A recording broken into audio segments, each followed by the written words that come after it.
I don't think I can tell you anymore. It all happened so fast. The details are blurry. I don't think he, Benji, it's okay. I got the basic information from your captain, Thomas. Yes, Thomas. His letter sounded like he knew Kenny. Like he really cared for him. Well, it was hard for anyone not to like Kenny. And he died with a child? Yes, ma'am. They warn us to be careful, but sometimes when you see poverty, kids standing by the side of the road, you feel like you gotta do something. It seems a little better that he was trying to help a child than, well, you know, no mother likes to send her son to war. Well, if it makes a difference to believe in what we're doing. What makes a difference to me is he died doing what was second nature to him, trying to help someone. True that. Mrs. Carwell, you seem well.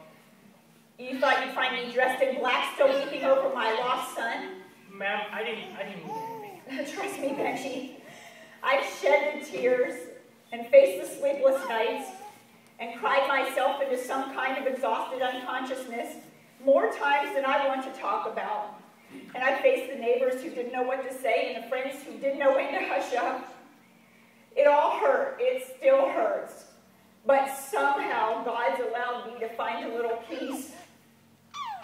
Peace? Your son came home enough. In a box. Trust me. I know that phrase, Benji. I wept in front of that box and I cried my heart out to God.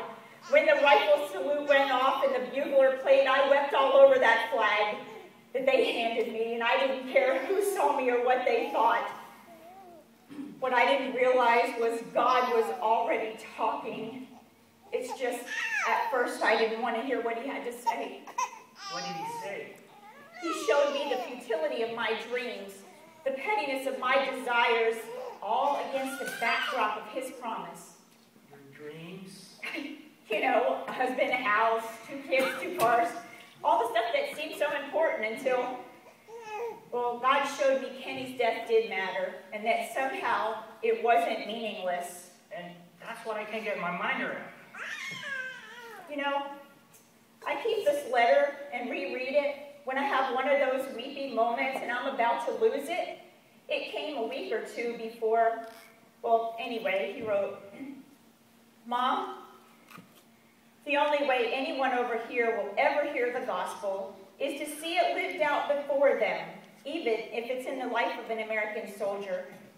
In this hot, dry desert, Jesus wants me to hand out living water, 1 cup at a time, and 1 person at a time. I still don't think I was worried. I'm glad you feel that way. I got a way to go before I can get to that destination. That's okay, I understand. You know, I decided not to direct the children's Christmas music this year. It was a little too. And I'm sure folks will understand. But there wasn't anyone else to teach them the music, so the pastor chose to go with the live nativity scene on the church's front lawn. And yet, here I am, making cookies for it. You know what's going to be hard about tonight? What's that, ma'am? Not seeing Kenny somewhere in the scene. Last time he showed up as a cow. I guess it's okay now to tell you. I gave you that idea. Benjamin, you? Yeah, at the store, I found a preschool cow flashlight. When you open its mouth, turn it on, it moved. I couldn't resist. And every time it moved, the children giggled. And confessed to much more, and I won't save you a cookie. That's okay. I like the dough. So Benjamin, so did Kenny. God pierces the darkest night with the light of his grace. When all seem hopeless and lost,